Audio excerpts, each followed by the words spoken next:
Olá, estou aqui hoje no estúdio do Advogue TV recebendo Guilherme Lima. Prazer em recebê-lo aqui, Guilherme. E também aqui com meu amigo, dileto colega, integrante aí da Habib Advocacia, que é Fernando Moura. E o bate-papo de hoje será sobre direito minerário. Aí você deve pensar assim, pô, que tema chato, direito minerário deve ser algo muito complexo, mas não.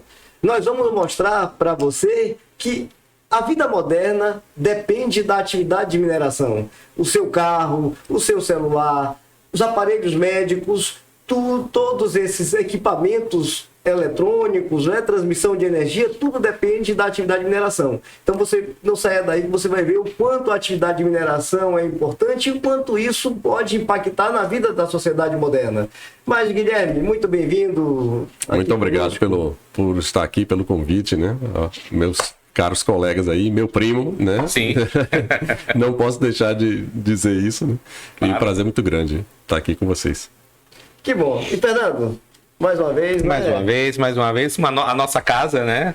Cada dia que passa, tá mais, nós estamos mais familiarizados com esse ambiente e recebendo pessoas do mais alto calibre, né? Profissionais de destaque nas suas áreas de atuação. Guilherme. Eu tenho acompanhado o canal, tá ficando muito legal, realmente, né? O acervo de entrevistas aí, de vídeos, muito interessante. Parabéns pelo trabalho, pela iniciativa. É isso aí. Para divulgar, né, os bons profissionais que existem na Bahia, né? É isso mesmo. Acho que a gente precisa fazer mais isso, né? Mas, Guilherme, então, começando aí o nosso tema aí tão importante, né? Falar sobre mineração, direito minerário, impacto. Eu vou começar aqui, antes da gente falar dessa questão da atividade de mineração, isso é muito importante, o quanto a vida moderna depende dessa atividade. Eu vou fazer aqui a seguinte provocação. Imaginemos que eu tenha lá uma propriedade rural em Caetité, né? Um município qualquer do interior da Bahia, eu escolhi Caetité. Eu tenho uma atividade minerária, uma propriedade rural, e de repente eu caminhando, tropeço ali numa pedra e vejo uma pedra brilhante, diferente, e imaginemos que eu leve para fazer uma análise e descubro que é um mineral de valor, né? Descubro que é um mineral de valor. E também imaginemos nesse exercício de imaginação, né, que a gente sabe que assim, as atividades de mineração, elas normalmente estão mapeadas, né? Você tem titulares são detentores da concessão para exploração. E imaginemos que essa área onde está a minha propriedade seja de propriedade, tem alguém que seja o cessionário, né? Isso, o titular do direito de exploração. Dessa exploração. E essa pedra que eu achei, esse mineral, pertence a mim ou pertence ao titular da mineração? Explique aí, eu queria que você já começasse assim, pensando a ter um papo, porque de repente todo mundo sonha em encontrar em sua propriedade, não é, Fernando? É verdade. Todo mundo sonha em encontrar na propriedade um mineral valioso, quem é que não sonha? Não é verdade? Bom, então vamos lá. Respondendo a pergunta, não pertence a nenhum dos dois, né? Todos os bens minerais, os recursos minerais pertencem à União. Mesmo enquanto existe uma concessão de lavra, né, para exploração, a jazida continua pertencendo à União. Pertence ao minerador, né, ao titular da concessão, o produto da lavra. Então existe uma jazida mapeada, identificada, ele tem o título para explorá-la, mas só pertence a ele cada pedacinho que ele vai tirando. Então ele, né, tirou um tanto, né, transformou aquilo em minério e aí vende.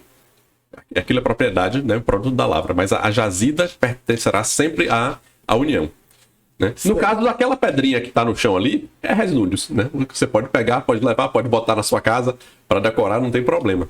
Agora não pode haver comercialização. Tá, e se for uma pedra preciosa de alto valor, eu não posso comercializar? Não. Aí precisa haver um título também, né? Algumas substâncias, né, que são aquelas que não é necessário uma pesquisa aprofundada, que são as substâncias garimpáveis. Então, existem vários... Me fugiu a palavra agora, desculpa. Existem vários sistemas para exploração dos recursos minerais. E aí, dentre eles, a gente tem a permissão de lavra garimpeira. Tá. São os regimes, me perdoe. São os regimes de exploração. Então, a pedra preciosa, né, é substância garimpável. Não precisa de uma pesquisa muito grande. Você pode realmente topar ali com né, e no olho já perceber que aquilo é uma pedra preciosa. e que tem valor. Mas é preciso um título autorizativo. Então existe o regime de permissão de lavra garimpeira que para aquelas substâncias garimpáveis. Tá, então aí é diferente, assim, o que está na superfície é garimpo, não é isso? O garimpo, ele vai...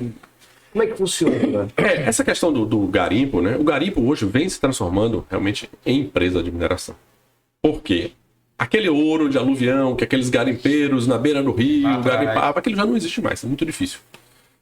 Então, o ouro industrial hoje, se existir uma jazida com 1 grama para cada tonelada de rocha, né? Você moe 1 tonelada de rocha para tirar 1 grama de ouro, é um teor muito bom. Sério? Estamos falando de indústria. Caramba. Agora, o garimpo é diferente. Né? O garimpo trabalha com concentrações maiores, né? Não precisa de tanta tecnologia para tirar, né? Pensa que para tirar 1 grama de rocha é preciso de uma planta industrial muito sofisticada. Mas o garimpo hoje, o que tem acontecido é que você está trabalhando com profundidades muito grandes. Né? Então é preciso um elevador já com segurança para descer a 100 metros, 150, 200, 300 metros de profundidade para garimpar. E essa estrutura toda é uma estrutura que precisa ser moderníssima, né? Que envolve uma série de especializações, ou de especialidades, para que ele consiga alcançar essa profundidade. Sim. É importante, né? Porque aí, especialmente pela questão da segurança, né? Deve ter um custo elevado. A atividade de mineração é uma atividade de alto custo, não é verdade? Com certeza. Agora, só essa questão do custo é importante dizer uma coisa. A mineração trabalha com o insucesso. Achar uma jazida é a exceção. Então a regra é você fazer uma pesquisa e não encontrar. Toda jazida ela é uma anomalia, ela é uma concentração anormal de uma substância ali. Então o que é que acontece? A média é de cada 100 autorizações de pesquisa, uma vai se tornar mina, efetivamente.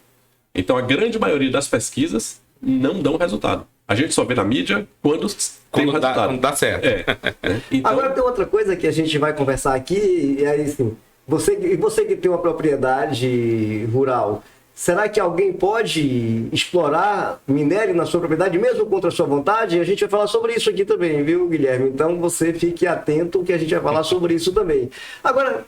Aqui, Fernando, eu que estava esperançoso, sabe? Pensando aqui, eu digo, poxa, outro dia eu estava na casa de um amigo, lá na Chapada Diamantina, e tinha um monte de pedra brilhante ali, e eu olhava e digo, será que aqui não tem uma pedra preciosa, sabe? Cheio de esperança. Então, mas imaginemos que eu achasse uma pedra ali naquele momento e... Pronto, a primeira coisa... E levasse, fosse uma pedra valiosa. Eu poderia vender? Eu não poderia? Como é que... É isso que eu quero... Não, nesse caso é o seguinte, se existe ali o indício de que há, né?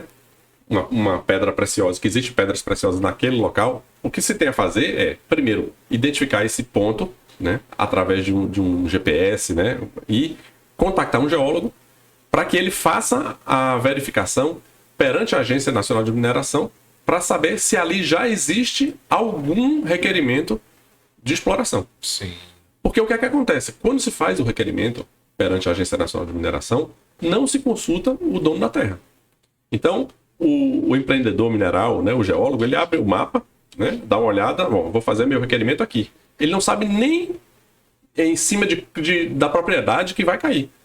Né?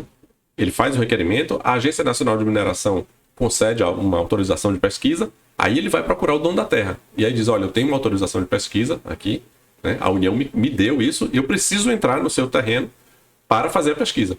A legislação prevê, né, uma indenização por tudo aquilo que é a atividade causada de dano e uma renda pela ocupação da área durante a fase de pesquisa.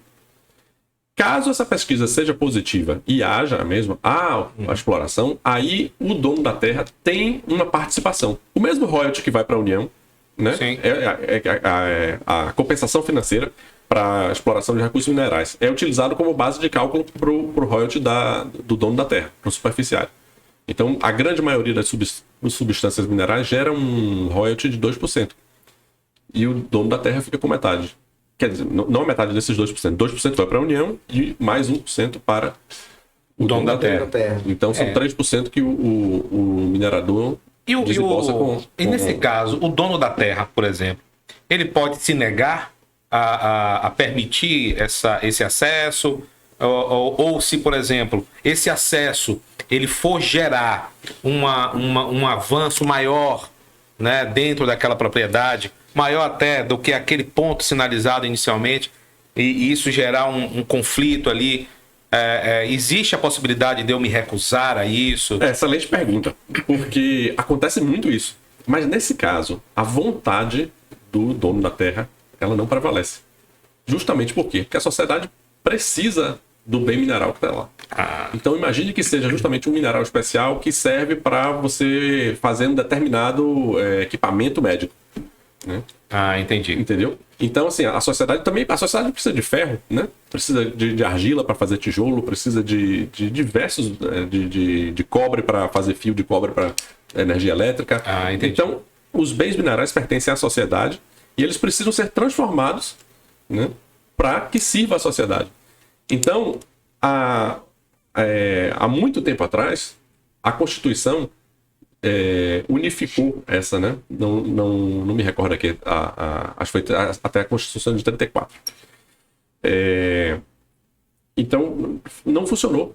Porque o dono de terra, né, que tem aquela tradição agropecuária, ele não vai pensar que tem determinado mineral. Ele vai pensar, será que tem tungstênio, molibdênio aqui debaixo da minha terra? Não, ele vai pensar em boi, em agro, né? Pensando no agronegócio, na verdade. Né? Ele tem terra para cultivar. Ele tira a renda e sustento do cultivo da lavoura, que é a atividade que está na superfície. Exato. Então, Guilherme, assim, há uma separação entre o direito de superfície e o direito de subsolo, não é verdade? Sim. Então, assim, há uma separação. Então, o subsolo não pertence ao proprietário da superfície. O subsolo ele vai pertencer a alguém que fez o requerimento de pesquisa. Na realidade, não é um subsolo propriamente dito. Mas assim, os bens minerais que estão lá. Né? Que estão no subsolo. Isso, não é isso? Mas ele vai pesquisar o subsolo, correto?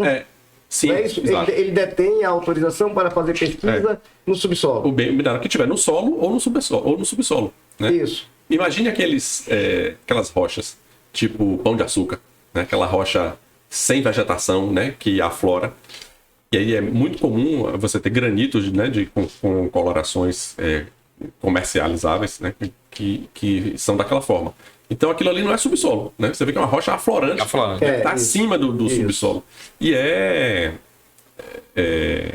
pertence à União, né, que concede o direito para quem requerer. Mas então eu vou voltar, peraí, Fernando, agora porque eu quero voltar para a minha pedra preciosa aqui. Sim. Que eu encontrei lá, certo? Então vou voltar aqui para que...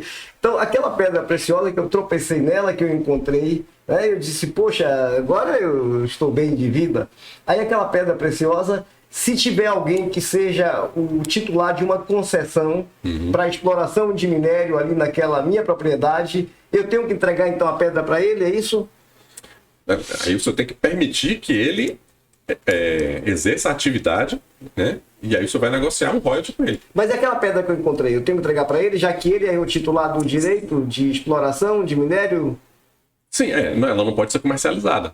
Somente por aquele que tem o título. O título. Não Então, ser. Assim, não é uma alegria tão grande você encontrar se você não sabe, né? Se você não tem a liberação para comercializar, para explorar. E pelo que se entende aqui, então, pelo que eu entendi, no caso de você encontrar, se não tiver ninguém que tenha a concessão, você pode então requerer, se descobriu. Sim, você pode pessoa. então formular o requerimento e você passa a ser agora o proprietário e explorador. Né? Isso, ter titular da concessão para exploração da jazida e também o superficiário, proprietário do solo superficial, não é? Agora, Fernando, tá vendo aí, Fernando? E você que... Pois é. Eu doido para achar alguma coisa, já pensou? Não é? Mas uma coisa me chamou muita atenção, Guilherme. Eu não tinha pensado ainda por esse viés que você mencionou a respeito dos minerais. O fato, claro, nós sabíamos que todos os minerais do subsolo pertencem à União, ponto pacífico, ok. Mas o motivo pelo qual ele pertence nunca me ocorreu, que era justamente o interesse público, né? E aí, aproveitando esse caminho que você traçou aí, Como é que os minerais impactam hoje aí na nossa vida, na nossa sociedade? É possível que nós tenhamos uma vida próspera, afastados, apartados dessa atividade? Olha, a gente costuma dizer que não existe civilização sem mineração. Pense que o homem das cavernas, né, ele só melhorou, ele só saiu daquele estado na hora que ele começou a pegar uma pedra, né, e amolar e afiar para construir uma lança para matar um animal maior, para cortar um couro, para cortar uma carne. Né? Então, a partir desse momento, que aí a gente aprendeu na história, né, a idade da pedra lascada, a idade da pedra polida, depois a idade dos metais, porque o homem começou a trabalhar, né, derreter os metais e fazer artefatos que lhe serviam. Então, não tem jeito, a gente precisa, né, o homem vive, né, constantemente extraindo essas substâncias minerais para tudo. Né? Uma residência que a gente usa muito, né, uma casa, um prédio de uma construção civil, seja para residência, hospital, precisa de fundação, que é rocha, né? Você precisa de vergalhão de ferro, você precisa de cimento, que é calcário, você precisa de areia, de brita, né? Você precisa de tijolo de cerâmica, gesso, que é gipsita, para fazer drywall. Você precisa toda a parte de instalação elétrica é metálica. Então, assim, não existe nada, né, sem mineração. Uhum. E tem uma coisa interessante, eu falei de construção civil. Eu trabalho muito com as empresas dos chamados agregados para construção civil, que é areia e brita, basicamente. Que são chamados minerais sociais, né? Então você não pode fazer saneamento, por exemplo, sem areia e brita. Você tem que fazer aquelas manilhas né, para esgotamento sanitário e tudo. Então é possível medir o grau de qualidade de vida de um povo pelo consumo per capita de areia e brita. Então um povo que consome muita areia e brita tem o quê? Tem muita estrada, tem porto, aeroporto, tem hospital, tem casa, né, tem saneamento básico. Então, pelo consumo per capita de areia e brita, a gente vê o quanto que um povo está bem estruturado. Bem estruturado. Perfeito, perfeito. Eu também não tinha pensado nesse aspecto. E agora me ocorreu também uma questão que me preocupa muitas vezes. A gente sabe que esses minerais, eles são extraídos, né? E aí, diante de um consumo tão astronômico, de números cada vez maiores, de construções cada vez mais robustas, né? Como é que a gente precisa ficar com medo? A gente teria que ter receio de, em algum momento, isso vir a faltar, acabar, né? Agora, tocando nesse ponto, né? Me ocorreu essa preocupação. Você acha que, de alguma forma... Não, isso daí não tem nenhum estudo que aponte, sim, para uma escassez, né, de minerais, pelo menos os mais comuns. Os mais comuns, né? Alguns minerais já são muito raros por natureza, né? Aí, exatamente. Mas a questão mais importante aí é você conciliar a extração com a preservação, né, e recuperação do meio ambiente. Então, sim, em termos de quantidade de jazidas, né, para suprir a vida humana, isso não é não estamos numa situação crítica ainda. O mais crítico é a conciliação disso com a preservação ambiental. Isso é o que mais... Isso é também um tema palpitante, hein, doutor? Não, e outra coisa, é que a atividade de mineração, ela impacta muito no meio ambiente, né? A gente vê impactos severos. Onde a mineração chega, no entorno dela, você tem uma destruição do meio ambiente, né? Inclusive, a gente já teve até acidentes, né? Acidentes, vira e mexe, tem algum acidente ligado à atividade minerária, como a gente teve lá, Brumadinho, né? Um tempo atrás, aquele acidente gravíssimo, né? Que vitimou tantas pessoas. Terrível. Então, é uma atividade, de certo modo, tipo de poluição e de agressão ao meio ambiente, né? E a gente sabe que a Constituição, a nossa Carta Magna, ela assegura a todos o direito ao meio ambiente equilibrado, né? Um meio ambiente sadio. E, óbvio, a sociedade moderna, ela depende do minério. Hoje nós podemos dizer que somos dependentes do minério. Sem o minério não há progresso. sem o minério, como você bem colocou, não tem equipamentos médicos, né, de última geração, inclusive, porque todos eles demandam minério, equipamentos para salvar vidas, né, essenciais. Nossos telefones, eu bem disse, eles são compostos de minérios e minérios especiais. Sem eles você não consegue fazer. Você também disse, transmissão de energia elétrica. Então você percebe, a atividade minerária ela é essencial ao progresso e essencial inclusive à vida. Hoje, já que equipamentos médicos dependem de minério, um simples cetoscópio é composto por minério, ele é feito por minério. Então, percebe, é preciso realmente conciliar. E tem um outro detalhe que a gente aqui precisa pontuar, né, da sua fala, porque o minério ele não é renovável, ele não é renovável. Então, é claro que essa exploração, tudo aqui, na verdade, é finito, né? No nosso planeta, tudo é finito. Então, não sei, aí, até assim, uma colocação aqui para debate, até que ponto, como o Fernando colocou, isso pode ser uma preocupação para a geração futura, porque a nossa Constituição também assegura, né, um meio ambiente equilibrado e, inclusive, pensando nas gerações futuras, para que as gerações futuras possam ter acesso a esse nosso progresso. Como é que você vê isso, Guilherme? Bom, com relação à questão da preservação do meio ambiente, né, existe técnica para tudo. Então, existem as medidas mitigadoras dos impactos, né, as medidas compensatórias. Então, o senhor falou aí a questão do acidente com as barragens, né? Foram 2 grandes acidentes, né, que ocorreram, foram fatalidades, né? Ninguém queria que acontecesse aquilo. Mas todo acidente gera mudança, né? Então, assim, aqueles 2 acidentes provocaram uma mudança muito grande nas regras de segurança e na legislação de segurança de barragens no Brasil. Esse é um ponto. Agora, falando da necessidade dos minerais, da tecnologia, do avanço, a gente está passando um momento do mundo de transição energética, né? Então, nós temos aí a indústria do carro elétrico chegando. Então, isso está demandando, assim, um avanço muito grande, porque a necessidade de minerais que não estão sendo explorados, né, hoje para suprir essa indústria que vem é enorme. Qual seria? Lítio, cádmio, né, esses minerais que são necessários para a produção de baterias e tudo. Então, inclusive tem aqueles que são considerados assim, estratégicos, né, que são minerais críticos, né, para o futuro. Existe, inclusive, uma lista de minerais que são importantes para a segurança dos Estados Unidos. Eles divulgam isso daí, né? Quais seriam? Não sei, aqui de cabeça não vou me lembrar. Mas, porque agora me chamou a atenção. Porque tudo que envolve a maior nação do mundo. Então tem essa questão. Nesse momento agora da transição energética, a mineração é extremamente importante. Porque se não houver uma produção de alguns minerais, né, você não vai suprir, né, a necessidade a projeção da indústria. O lítio é a bola da vez, né? Todo mundo fala em lítio, as terras raras também, que é outra gama assim, de grupo de minerais que estão sendo pesquisados demais, porque a indústria está requerendo.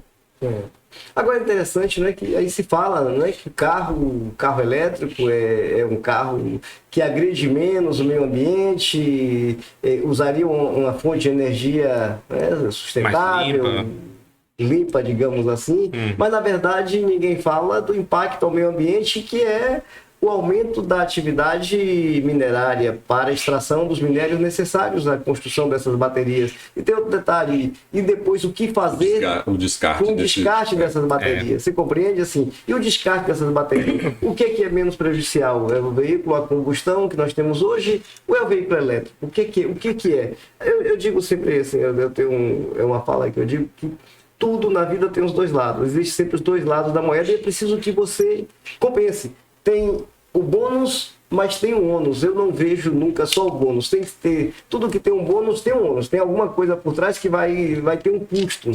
E é óbvio que o carro elétrico ele tem um custo ambiental, né? A atividade minerária ela aumenta porque há uma necessidade maior. E depois tem a questão também do que fazer com o descarte. E que outra coisa que eu observo é que nós ainda não temos... em que pese exista um lugar específico para coleta, mas nós não temos ainda uma tecnologia avançada de reciclagem para reaproveitamento desses minerais, por exemplo, de um celular quando é descartado. Você poderia ter uma tecnologia mais avançada que pudesse reaproveitar os minerais que ali estão inseridos, né, para que ele tivesse uma segunda utilização. Baterias de veículos, baterias de automóveis, sabe? É preciso que haja o surgimento de uma tecnologia também avançada que consiga reciclar. Esses minerais de produtos que tudo hoje, aquela televisão que está ali tem mineral, né? Fernando segura na mão a caneta, tem mineral. Assim, sabia que existe garimpo de ouro, né, em aparelhos eletrônicos? Porque existem alguns componentes, né? Tem pedacinhos pequenos de ouro. Então tem gente que desmonta aparelhos elétricos para tirar esses componentes e vai tirando ali migalhinhas de ouro de vários e faz um garimpo com sucata de... Pau. Aí tá, outra coisa tá vendo, interessante, né? Outra coisa extremamente interessante, jamais me passou pela cabeça que isso pudesse acontecer. E o ouro é importante para a indústria. E é raríssimo. Não só para fazer joias de ornamentação, mas as pessoas quando pensam em ouro como ornamento, né? como joia. Mas o ouro é muito usado na indústria, né? Para esse tipo de componente, né? Os músicos sabem, quando tem a conexão, o cara tem um microfone lá que tem um plug de ouro, eu não sei, não entendo, mas eu sei que faz essa diferença. A indústria espacial também utilizou, né? Bastante, não sei hoje quanto se usa, mas na década de 60, quando começaram aquelas primeiras explorações, expedições à Lua, né, existia bastante componente de ouro naquelas espaçonaves mais antigas. Eu me recordo uma vez, voltando só um pouquinho às questões ambientais dos acidentes, que eu fui fazer uma audiência naquela região do acidente ali, em Minas. Mariana. E fui fazer uma audiência ali. E a cidade que ficava nas margens do rio, atingidos pelo refúgio, né, da represa da barragem de Mariana, as cidades estavam muito prejudicadas. Muito prejudicadas. A população, a pesca no local. Foi a cidade cinza. A cidade estava cinza. Quando nos dias muito quentes, com a evaporação, era terrível. Terrível. E, sim, tudo bem. Foi só porque me recordei disso, em razão dos acidentes, né, ligados ao meio ambiente. Mas isso aí é uma alteração, como eu falei, né, tanto das técnicas de construção, de manutenção de barragem, inclusive um sistema que se usava, que chamava alteamento ao montante, né, tá proibido, não se pode utilizar mais, e as barragens vão ter que ser desmobilizadas com o tempo, né?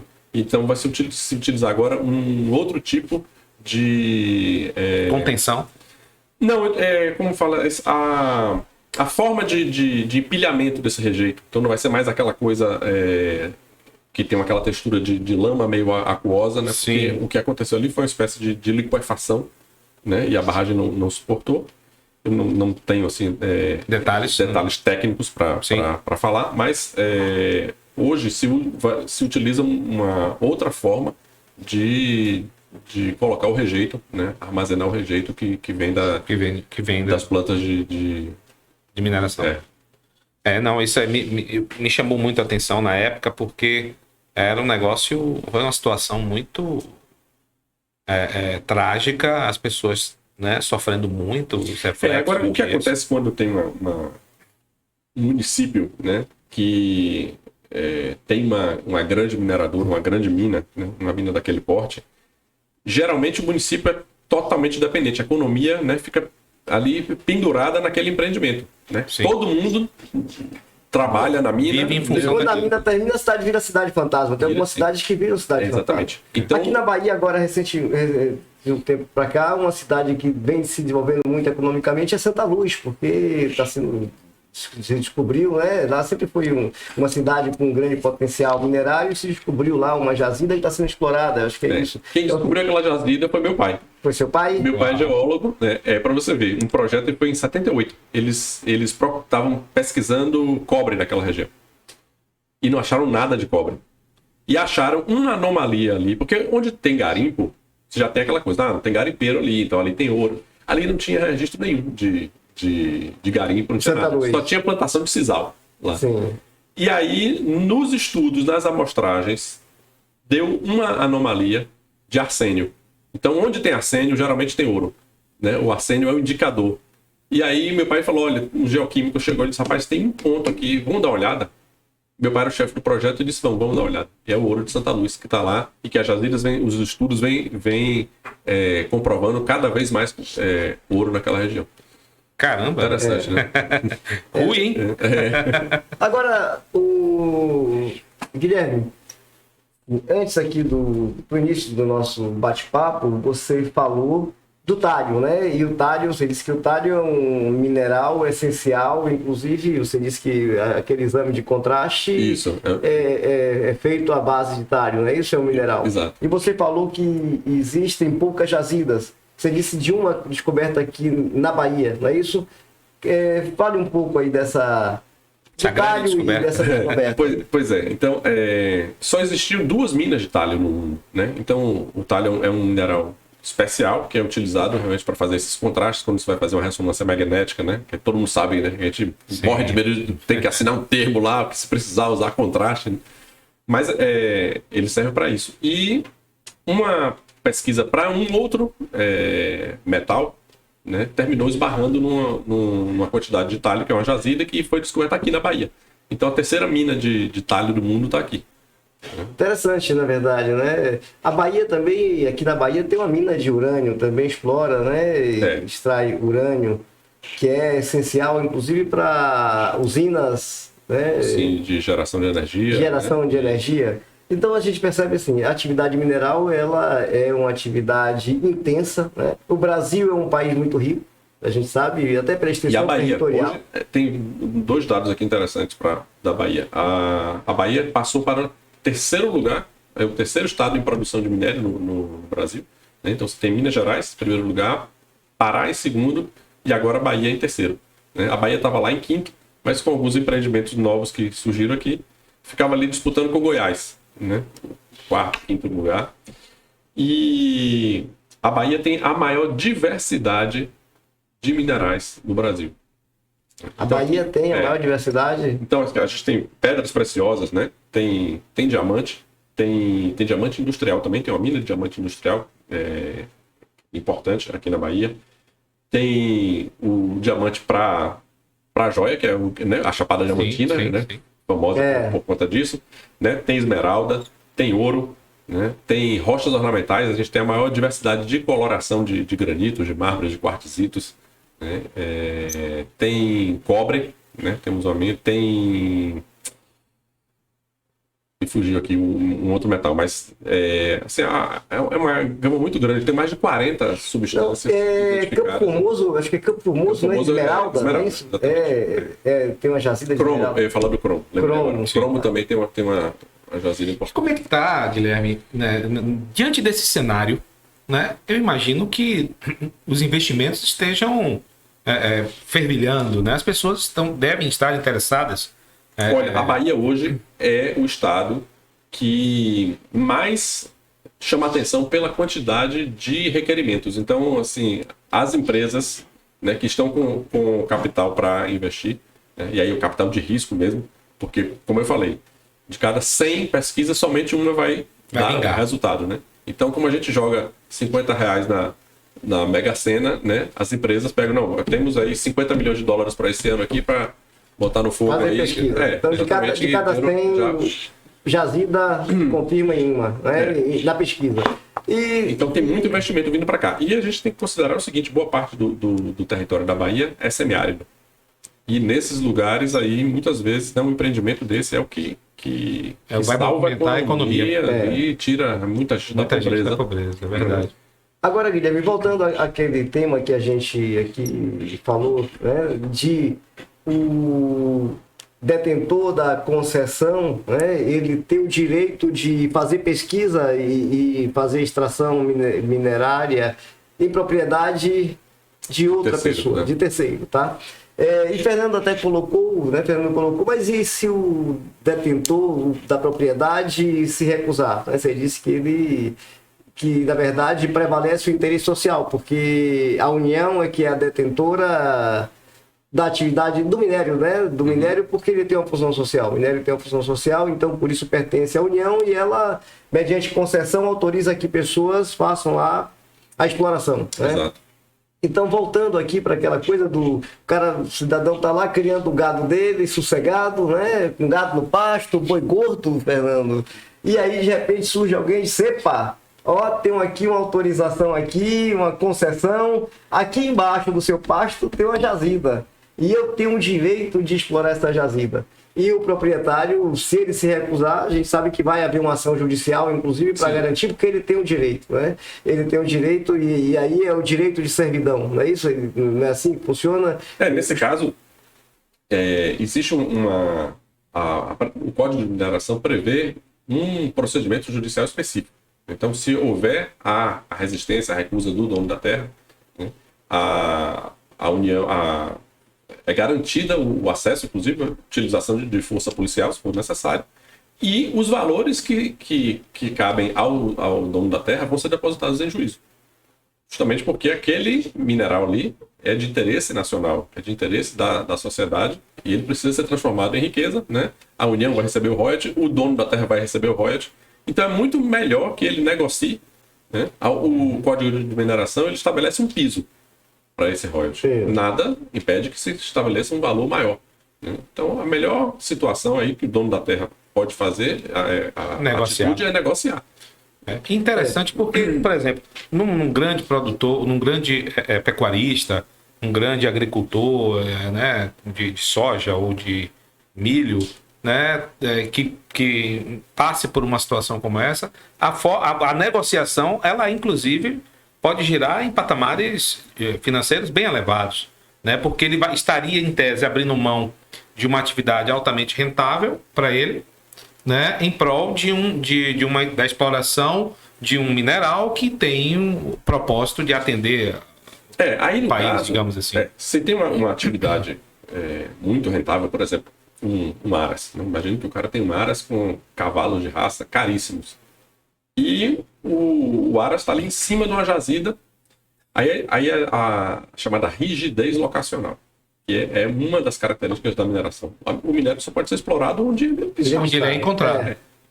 Então, se houver alternativa locacional, então o aras do cara está aqui e realmente a jazida só está ali. O minerador vai ter que indenizar. Então, assim, vamos ter que tirar o aras do local, vamos ter que botar em outro lugar e o minerador tem que arcar com isso. Entendi. Agora, se houver alternativa locacional, não, peraí. Você vai ter que, o minerador vai ter que buscar uma alternativa. Então não é uma coisa tão rigorosa assim. Em determinadas circunstâncias. Exato. Tanto que a questão da rigidez locacional, a mineração é uma das poucas atividades, né, autorizadas pela legislação a intervir em área de preservação permanente, em APP. É possível mineração em APP? Sim, é possível. Agora, com cuidado maior, né? Com algumas cautelas maiores, evidentemente, né? Pela preservação ali. Por conta dessa rigidez locacional. Então, às vezes, não tem alternativa e a jazida está ali. E faz muito sentido. E interesse nacional, interesse nacional. E faz muito sentido, porque se de cada 100 você encontra um, né, você não pode, ao encontrar, né, esse metal ou essa substância com valor econômico. Né, com valor econômico, você não pode também abrir mão, né? Já que é tão difícil encontrar. Depende de muitos estudos. É um negócio, bom, é compreensível até. Agora, tem uma coisa, aqui, uma peculiaridade que a gente às vezes vê, e aí eu estou falando agora de processo, né? Processo judicial. Aí, quando o minerador, quando tem resistência, porque é claro, primeiro ele tenta negociar, né? E claro que a melhor solução para qualquer impasse é a negociação. Então, você tem todo um procedimento ali de negociação, mas quando não é possível, quando o cidadão diz, mas meu boi gordo não vai sair daqui de jeito nenhum, meu gado vai ficar... Quando se parte do processo judicial, o que a gente vê na prática, né? É claro. E aí o minerador ele vai buscar o que é mais conveniente. Né? O que a gente vê na prática? Ele faz laudo de avaliação da propriedade, levando em conta o preço do hectare naquela região. Exato. E ele tenta pagar, então, por hectare. desprezando que aquela atividade gera um lucro, por exemplo, a atividade de pecuária, uma agricultura, um cultivo, ela gera um lucro. Né? Então, assim, há também a questão do lucro cessante, aquele lucro que o proprietário deixa de auferir com relação àquela propriedade. Então, isso precisa ser levado em conta também. Mas isso é previsto, o minerador tem que arcar com isso. Pois é, mas normalmente, para processo judicial, eles apenas fazem a avaliação, juntam laudos de avaliação do preço da propriedade, da terra, e não levam em conta. É claro que aí o proprietário ele tem que se insurgir com relação a essa avaliação e levar para lá o que ele deixa de ganhar. Né? Aí, é óbvio que é um processo que demanda mais tempo. Mas é uma coisa realmente interessante aqui a gente colocar, né, que você é dono de uma propriedade, mas é uma propriedade relativa, porque você é dono da superfície, mas você não é dono do que está lá abaixo da superfície. E é aquilo que o senhor falou. O pecuarista, ele está tocando a vida dele lá, ele não sabe nem que naquele momento tem alguém já preparando um requerimento de autorização de pesquisa, né? E conseguindo uma autorização para entrar lá, né? E fazer a sua investigação. Agora tem aqui é história, né? Um fato curioso, né? Um fato curioso. Isso aconteceu tem muito tempo. Né? Esse fato aconteceu tem muito tempo. Um cidadão devia uma empresa que eu advogava. E aí, a única coisa que ele tinha para pagar a dívida, estava endividado, a única coisa que ele tinha era uma propriedade rural, era no interior da Bahia. E acabou que ele fez um acordo com a empresa e entregou essa propriedade em pagamento da dívida. A empresa, evidentemente, ela não tinha interesse naquela propriedade, ela tinha interesse no dinheiro dela. O que ela fez? Ela vendeu para um terceiro. Né? Algum tempo depois se descobriu naquela propriedade uma jazida. Ou seja, aquele que comprou passou a ter direito a royalty, sabe? Então, assim, veja como é a vida, né? Se aquele que estava endividado, isso tivesse acontecido antes, possivelmente ele pagaria a dívida dele com os royalties. Ele entregou a propriedade. Porque, como você disse, só para ilustrar, quem detém a terra não está preocupado com o que está lá embaixo, ele não pensa. Né? Com certeza, ele jamais iria fazer uma pesquisa para saber se tinha algum tipo de minério ali. Até porque essa pesquisa custa caro. Bastante, sim. Ela custa, é uma pesquisa que demanda tempo e dinheiro. E profissionais altamente qualificados. Sim. Porque toda essa pesquisa, ao que me parece, ela visa detectar as anomalias também. Que são difíceis de ser detectadas. Que requer equipamentos de precisão altíssima. Né, de equipamentos altamente sofisticados. Você tem que mandar para uns laboratórios, você tem que ir para laboratórios, né, altamente especializados para identificar esses teores. Fazer a separação e identificar o que é o que. Exatamente. Perfeito. Então, perfeito. realmente é muito difícil da pessoa que tem essa tradição, né, de pensar na propriedade como para produção agropecuária, ele não vai ter essa... E é uma coisa, viu, Guilherme, que me ocorreu.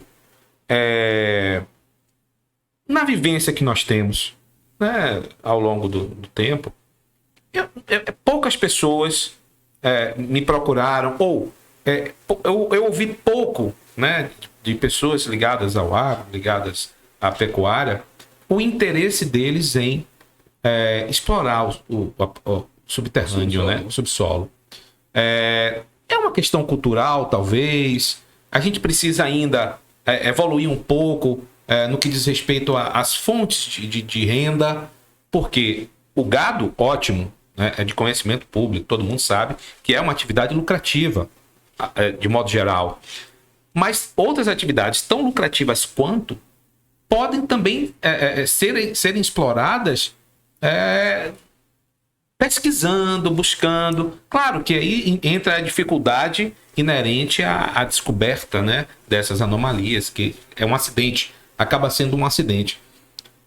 Mas eu entendo, eu percebo que não há ainda uma cultura das pessoas do Brasil, de uma maneira geral, para focar ou expandir a possibilidade de negócio nesse espectro. É uma percepção equivocada minha? Ou ainda nós falta muito ainda para a gente alcançar essa sensibilidade, alcançar eu isso. acho que é interessante a sua observação aí. O que acontece? O proprietário de terra, Ele investigar a própria terra, né, ele achar alguma coisa ali, é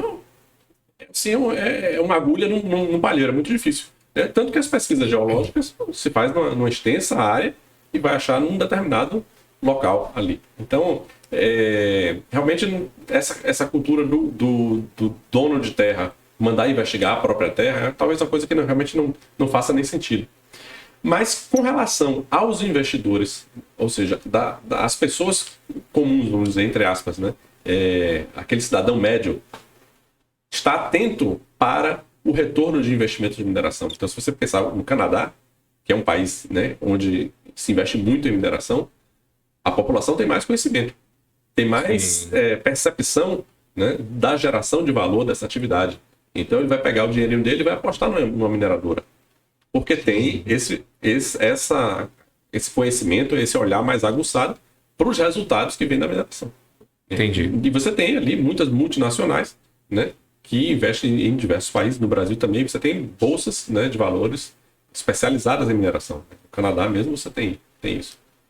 Olha. E tem um detalhe, Fernando, para você fazer a pesquisa, você tem que ter uma autorização. Você tem que primeiro, não é isso? Você tem que primeiro.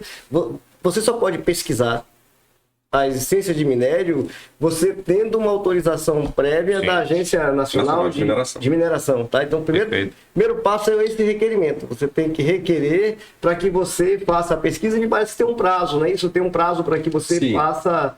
Você passa essa pesquisa. Né? Hoje em dia, até 4 anos, um alvará de pesquisa, e é possível uma renovação. A princípio, é uma renovação. Existem algumas exceções que permitem a falta de acesso à área por resistência do dono da terra, né? Permite a prorrogação, porque ele vai ter autorização ali e não vai poder fazer a pesquisa. Então, nada mais justo do que ela seja renovada. Desde que uma prorrogação maior. Exatamente. O minerador tem que comprovar que está tentando o acesso, né, ao terreno e não consegue. Entendi. E depois tem um detalhe, né? Que assim, primeiro passo, né? Você falou que o primeiro passo é a autorização da pesquisa. Se depois se constata a existência de uma jazida, aí vai para o processo de concessão, né? Que vai demandar tempo também. Então, assim, até vocês, entre o início de pesquisa e você efetivar a extração de minérios, demanda um bom tempo. A gente, inclusive, tem 3 características básicas da mineração também, além da rigidez vocacional, né? Uma que é alto investimento, o investimento de alto risco, né? E um longo tempo de maturação dos projetos. Então, tem toda essa fase de pesquisa. Então, uma vez que a pesquisa deu um resultado positivo, né, apresenta-se um relatório para a Agência Nacional de Mineração, um relatório técnico, para demonstrar que há ali a existência daquela jazida, ou seja, de um recurso mineral, ou seja, uma quantidade de mineral, de substância mineral economicamente viável, existe ali. A agência vai analisar, vai chancelar esse relatório final de pesquisa, e aí abre-se um prazo para fase de requerimento de lavra. Então, aí o minerador vai ter que apresentar um plano de aproveitamento econômico. E após essa fase aí de 1 ano, aí vem a concessão de lavra. A concessão de lavra não tem tempo determinado. Então, mas uma mina tem um tempo de vida útil, tem um tempo de vida útil, assim, por questões de quantidade do minério, da viabilidade técnica, da viabilidade ambiental.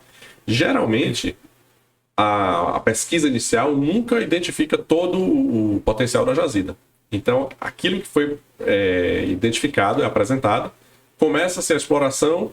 Lá para o meio daquela vida útil ali, o minerador faz mais uma pesquisa e identifica que tem uma reserva maior, um recurso maior. Então, ele vai e apresenta para a Agência Nacional de Mineração um relatório novo e diz, olha, eu tenho mais substância mineral aqui. E esse relatório novo gera uma nova concessão de lavra?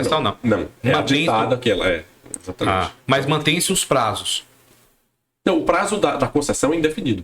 Tá. O prazo da minério a autorização de pesquisa, a fase de pesquisa, que é por tempo determinado. Certo. Mas uma vez obtida a concessão de lavra, ela não tem tempo de...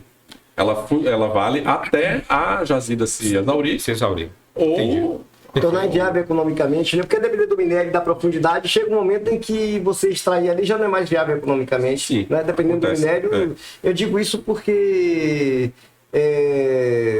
tinha uma jazida de chumbo que era extraída no município de Boqueira, foi sim. explorada pela... Inicialmente era a Plumbo, né? Que depois virou Cobrac, vendido para o Grupo Trevo. E o benefício desse minério era no município de Santo Amaro. Exato. E chegou um momento em que aquela mina lá já se tornou inviável economicamente. Foi aí que eles, já com meio ambiente degradado, com um passivo ambiental terrível, eles aí transferem então aquela atividade de beneficiamento de chumbo para uma outra empresa, que foi o Grupo Trevo. Deixou um passivo ambiental terrível em Santo Amaro. Histórico, né? Eu digo isso porque quando eu fiz meu mestrado, eu fiz um trabalho exatamente sobre o impacto ambiental da Cobrac na vida das pessoas lá de Santo Amaro. Então, por isso que eu disse que a gente percebe que toda mina tem uma vida útil, como aconteceu lá, né? Chega um momento em que ou você exauriu o minério, ou é inviável economicamente você continuar extraindo, né? Ali é uma mina subterrânea, né? Eu não sei que profundidade, mas ela é bem profunda. Guilherme, pode falar, termina. Não, como você disse, é uma atividade de alto risco, né? De alto custo e alto risco. E essencial, né? Essencial, hoje, volto a repetir, é essencial para a vida moderna. Por que eu digo isso? Porque a gente vê muita gente que levanta a bandeira, né? De não, meio ambiente, levanta a bandeira. E claro, tem que levantar sim, tem que levantar. Sim. Evidentemente tem que levantar. Certo? É evidente, claro. Mas é que muitas pessoas fazem sem conhecimento de causa. Eles não, tem que acabar com a mineração, né? Já vi.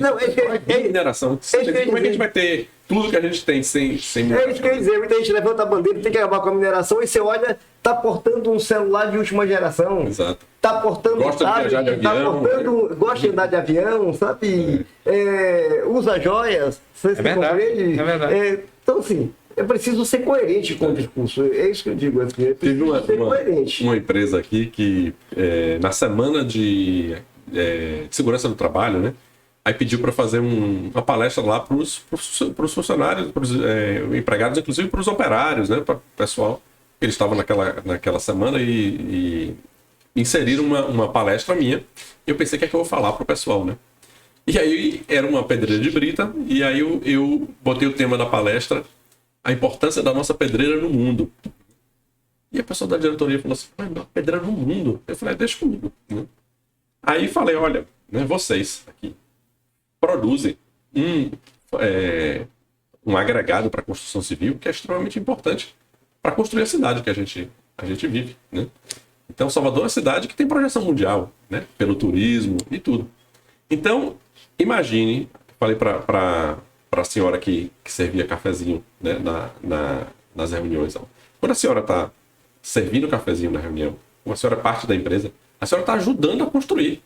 Toda vez que a senhora olhar para todo esse concreto, o metrô, aí, as ruas, os prédios de Salvador, imagine que tem milhares de pedacinhos de brita que saíram daqui, que foram para lá. Né? Aí depois ela, poxa, doutor Guilherme, quando eu vou andando pela rua agora, eu fico olhando todas aquelas construções e a gente ajudou a fazer tudo isso. É verdade. Então, é isso aí. Né? Considerando essa importância, a burocracia, ela é excessiva ou nós poderíamos melhorar a nossa legislação de maneira a manter a segurança do negócio, mas dar também um pouco mais de liberdade, um pouco mais de agilidade nesses processos? É possível? Ou, dentro da mineração, por se tratar de uma atividade de alto risco, uma atividade que gera um impacto significativo, ela é necessária e não pode ser melhorada ou mudada ou flexibilizada? É uma coisa que me ocorre às vezes. Esse ponto que você tocou aí é talvez o ponto mais crítico, né, para a questão de regularização dos empreendimentos hoje. Né? A burocracia já melhorou, né? A legislação sofreu alterações, né, e teve avanços aí. Porém, nós temos uma situação que a Agência Nacional de Mineração não está preparada para atender às demandas. Porque nós tínhamos o antigo, extinto Departamento Nacional de Produção Mineral, né, que funcionou durante 84 anos, e foi substituído, foi extinto, né?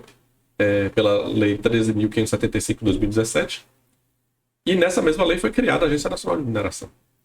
Só que a agência, né, continua sem material humano, né, não tem recursos humanos suficientes. Pra você ter ideia, tem 1 ou 2 engenheiros de minas na Bahia, que é o terceiro estado minerador, para fiscalizar a Bahia toda. Nossa. Não tem carro, não tem, não tem estrutura, não tem os recursos materiais necessários. E, inclusive, hoje a Agência Nacional de Mineração está em greve. Né? Caramba. Então, nós temos lá, assim, o setor precisa de uma agência forte. Né? Todas as empresas do setor sofrem muito com isso. A sociedade sofre com isso. É um impacto negativo absurdo. Né? Então, a agência, né, está havendo uma mobilização, né, geral para aparelhar a agência com o que ela precisa para que seja realmente um órgão que funcione. O princípio da eficiência. Exatamente. Então, os processos continuam lá, né, parados, porque você não tem elementos humanos para dar andamento, não tem servidores suficientes. Né? Os poucos servidores se esforçam muito, né, eu vejo isso, se esforçam bastante para dar andamento nas coisas, para atender o minerador, e mesmo assim não conseguem. Né? É muito difícil, né? Eu imagino a posição que eles estão. Inclusive, a gente tem utilizado os mandados de segurança para fazer os processos andarem. Então, essa é a pior coisa que pode acontecer, que é a judicialização da atividade econômica. Né? Você obter um ato administrativo que deveria sair naturalmente, né? Aí a gente tem que recorrer à justiça e tem esse desgaste. Né? É um contrassenso absurdo. Uma atividade tão importante, de tanta relevância, como nós já discutimos aqui, né? Para a sociedade, tem um impacto tão grande no desenvolvimento das pessoas, no desenvolvimento das cidades, no desenvolvimento humano, e sofre tanto. Por que isso acontece, né? A gente fica se perguntando às vezes, por que é que nós não entendemos ainda a grandeza dessa atividade? E assim, pense um país que tem um patrimônio mineral assim, privilegiado, absurdo, né? A natureza foi generosa demais, né? Com o Brasil. Né? Então, isso, né, poderia ser mais explorado, tem muita coisa para se descobrir ainda, né, no território. A mineração em alto mar nem começou ainda, porque se você pensar, né, na plataforma continental, você tem inúmeras riquezas minerais. Tem a questão da Amazônia, que é extremamente complexa, quando se pensa em mineração na Amazônia. E aí a grande mídia, sempre quando se fala em mineração na Amazônia, mostra aquela atividade de extração ilegal, né, que eu não gosto nem de utilizar a palavra garimpo ilegal, porque existe legislação para o garimpo. Né? Tem a permissão de lavra garimpeira, como eu falei. Então, se é garimpo, ela é uma atividade legal. Né? O garimpeiro é o cara autorizado, né? Exatamente. Autorizado, então, né? aquilo é uma extração, uma atividade não ilícita, exatamente. Aquilo é realmente um dano terrível. Quando se pensa em fazer mineração na Amazônia, e a gente tem a mina de Carajás, por exemplo, está lá no coração da Amazônia, né? E é preciso fazer com todos os cuidados ambientais, todas as medidas compensatórias. Então, você tem uma área que as minas ocupam, geralmente é muito pequena, se você comparar com o agronegócio, por exemplo, que desmata muito mais, mas muito mais mesmo, para um benefício econômico menor comparado. E mais restrito. Mais restrito. Então, a mineração numa área muito menor, ela dá mais emprego e gera muito mais riqueza do que o agronegócio. E, como medida compensatória, ela tem que manter áreas verdes para compensar, né, aquilo ali. É impressionante. Então, essa questão da agência é extremamente crítica no momento, né? É preciso haver uma mudança. Isso vem acontecendo de vários governos, né? São décadas já de uma decadência da época do Departamento Nacional de Mineração. Nós vimos assim, um órgão que foi definhando com o tempo, era uma autarquia, né, que foi se acabando. E não houve uma renovação do quadro, não houve muito investimento, né, a tecnologia, foram implantadas algumas coisas, mas... E fora do Brasil, Guilherme, A gente ouve falar aqui e ali nos noticiários a respeito de interesses de outros países aqui, né, no Brasil, especialmente na Amazônia, né, nas nossas riquezas naturais, minerais. A gente ouve falar também que está existindo uma retirada ilegal, né, da nossa riqueza mineral através de entidades. Isso é uma coisa que acontece de fato? Ou isso tem muito de mídia, tem muita... Bom, assim, o interesse de investidores estrangeiros no Brasil, né? Tranquilo. E a mineração no Brasil depende muito de capital estrangeiro. Justamente esse capital de risco, né? Sim. Mas muitos investidores, quando chegam aqui, que se deparam com a burocracia, né? Pela falta de estrutura, e vê que o cronograma dele não vai funcionar, né? Por conta das dificuldades da regulação no Brasil, vai para outros lugares. Então, se aquele minério que ele está procurando, né, tem em outro local, então nós já perdemos diversos investidores aqui que vão para outros países, né? Então, você tem países aqui na América do Sul, por exemplo, o Chile. O Chile tem uma tradição mineral muito forte, né? E o capital ele é muito sensível, né? Onde ele vê risco, ele vai embora. Né? Agora, quanto a essa questão de retirada ilegal, eu não sei, eu não tenho dados comprovados para dizer que acontece. É possível, sim, é possível, né? Até porque, se a gente pensar que a agência não tem condição de fiscalizar... O braço de fiscalização é muito restrito. Então, imagine que uma empresa comprovou uma jazida de um determinado metal, né? Mas ela descobriu que tem um X de ouro ali e ela ficou calada, não mostrou. E ali ela tira, pode acontecer. Vai né? embora, eu estou exportando aqui só manganês nessa rocha aqui. Tem 35% de manganês. E os 3% de ouro lá. Ele não falou, não mostrou, ninguém está fiscalizando. É possível? Não vou dizer que isso não acontece. Que não possa acontecer. Tem que se levantar essa... Mas para isso não tem jeito. Precisaria ter uma fiscalização. Você tem que investir em material humano, equipamentos. Né? É um esforço muito grande, é um investimento alto. Mas, diante do retorno que isso pode dar para a nação, precisa ser feito. É absolutamente impensável a gente permitir que um órgão tão importante venha definhando ao longo de décadas. Pois é, e uma coisa importante que a gente tem que pensar é que eu falei da questão do insucesso, né? Que é a regra, né? A regra da mineração, você não achar, a pesquisa não gerar. Mas pensa que a simples pesquisa é uma atividade econômica. Sim. Ela gera emprego, né? Ela gera locação de equipamentos, ela gera uma série de recursos. A economia gira com as empresas que estão fazendo pesquisa. Então, nesse momento, se você tem uma agência que consegue agilizar esses processos, a quantidade de recursos que vem para a fase de pesquisa já é muito grande, já beneficia bastante, né, a diversas regiões aí que você pensa que uma empresa chega ali para fazer uma pesquisa, ela passa 2 anos numa região pesquisando, empregando o pessoal daquela, mas nós não achamos aqui o que a gente... Vamos para outro lugar. Mas naquele momento gerou né, agregou valor. A economia rodou. A nossa legislação minerária, você considera ultrapassada? Olha, em 2012, 2013, surgiu a necessidade, a ideia de que era necessário mudar, extinguir o Código de Mineração e criar um Código de Mineração novo, né? Que o nosso Código de Mineração era obsoleto por ser de 1967, né? E outros países aí, né? A Austrália, por exemplo, se espelhou no Código de Mineração brasileiro para fazer o código deles. Eu não acho que seja ultrapassada, né? Mas carece de alguns ajustes. Existe, inclusive, proposta no Congresso, né, para uma reforma da legislação mineral, para um novo Código de Mineração. Tivemos uma reforma em 2022. Né? A última reforma no Código de Mineração foi em 96. Né? Então tivemos um novo regulamento do Código de Mineração em 2018, um decreto novo, né?